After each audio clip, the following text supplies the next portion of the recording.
বিশ্বাস করো এক একজনের চয়েস এক এক রকম না, আমি আর পারি না, মানে আমার নিজের চয়েসে আমি কেকই করতে পারি না। এক একজন এক এক রকম বলে আর সেইভাবেই করতে হয়, আর নিজের চোখে সেটা ভালো লাগে না।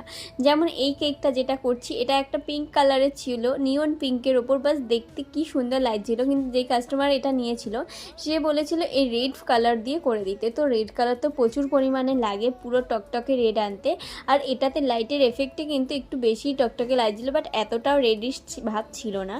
তো দেখো তারপর এই ঘটনাটা আমার সাথে ঘটে যায়, এই যে নজেলটা পাইপিং ব্যাগ থেকে পুরো বেরিয়ে যাওয়া। তো তোমরাই বলো, আর জাস্ট একটা পাইপিংয়ের ডপ ছিল, তো সেটাও আমার ওইভাবে করতে হতো। তো এই সমস্যাটা তো নিশ্চয়ই অনেক বেকারসরাই পড়ে, তো আমিও পড়েছিলাম, আর কি করা যাবে, তো সেটাকেও ম্যানেজ করে নিতে হয়। তারপর এটাকে সিম্পল একটা আউটলাইন বর্ডার করে দিয়েছি আর স্প্রিঙ্কেল দিয়ে ডেকোরেশন কমপ্লিট করে নিয়েছিলাম। ও হ্যাঁ হ্যাঁ, বাটারফ্লাই অ্যাড করেছিলাম, সেটা বলতেই তোমাদের ভুলে গেছি। তো যাই হোক, কিউট কেকটা কেমন লাগলো আমাকে অবশ্যই জানিও। তো দেখা হবে পরের ভিডিওতে, বাই।